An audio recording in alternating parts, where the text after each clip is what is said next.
Buen día, Sexto, ¿cómo les va? Hoy vamos a ver una práctica sobre proteínas, más específicamente sobre enzimas.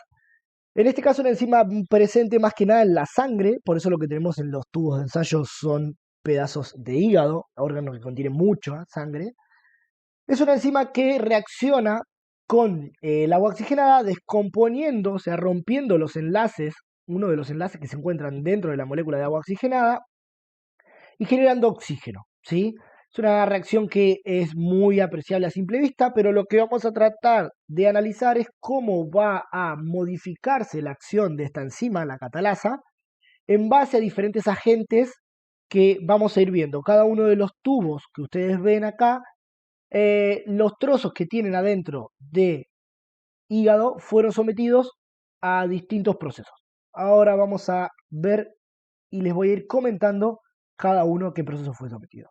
El primer tubo directamente es hígado sin ningún proceso adicional, simplemente cortado, ¿sí? En un trocito y lo pusimos dentro del tubo de ensayo. Ya vemos cómo al agregarle 2 mililitros de agua oxigenada se ve una reacción, ¿sí? Claramente se desprende un gas, no sabemos qué gas es, pero vemos que se desprende un gas. Si estamos hablando de agua oxigenada y catalasa, si conocemos un poquito de teoría, ya podemos deducir que este gas sería oxígeno, pero luego lo vamos a comprobar. En el segundo tubo de ensayo tenemos un pedazo de hígado que fue sometido a unos 2 minutos de estar sumergido en una solución de hidróxido de sodio, ¿sí? Una solución de pH muy alto. Y el tercer tubo en una solución de pH muy bajo, una solución de ácido sulfúrico, ¿sí?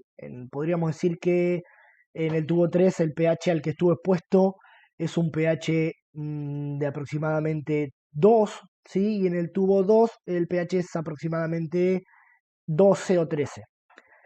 En el tubo 4 lo que tenemos es un trozo de hígado que fue sometido a unos 100 grados, fue hervido, ¿sí? También durante unos 2 minutos. Y vemos cómo la reacción en el tubo 2, si ustedes se acercan por ahí un poquito a la pantalla, van a apreciar que también se están desprendiendo burbujas, mucho más lentamente que en el tubo 1, pero se están desprendiendo burbujas. En el tubo 3 y en el tubo 4 no los vemos. En el tubo 5 lo que tenemos es un trozo de hígado que fue congelado, ¿sí? Tiene una temperatura muy baja, mucho más baja que la del tubo 1. Entonces apreciamos cómo también se produce la reacción, pero un poquito más lento. Yo pensé que esto se iba a apreciar mucho más la diferencia entre tubo 1 y tubo 5, pero el tubo 1 no estaba a una temperatura muy elevada también, ¿sí? Y en el tubo 6 tenemos un trozo de hígado que fue embebido en sal, ¿sí? O sea, rodeado en sal. Lo que obtendríamos es una solución de agua oxigenada, digamos con una concentración de sales mucho más alto, y vemos cómo esto también reduce la cantidad de burbujas que estamos apreciando, o sea que la reacción se está dando más lentamente. Al cabo de un rato podemos ver que en el tubo 2 ya se aprecia una pequeña capa de burbujas, y el tubo 6 sigue reaccionando más lentamente, pero sigue reaccionando. Si queremos comprobar que esto es oxígeno, realmente lo que podemos hacer es acercarle una pequeña llama y ver que ésta se aviva justamente con el oxígeno que estaría funcionando como comburente. Ahora lo vamos a ver.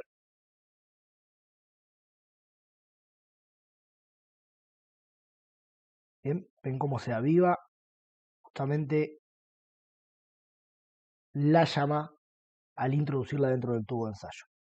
Bueno, ¿qué tendríamos que hacer entonces? Obviamente con esto vamos a realizar un informe de laboratorio.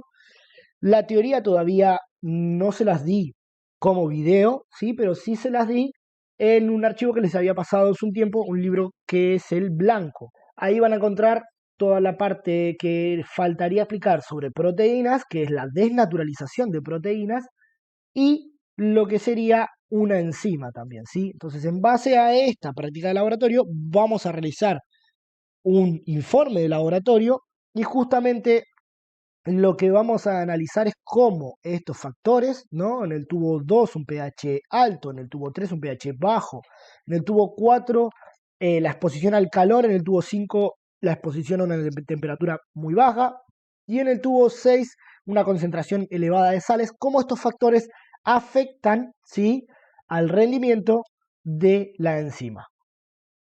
Y bueno, sin más, me despido, les mando un abrazo a todos, cualquier duda me preguntan. Chau, chau.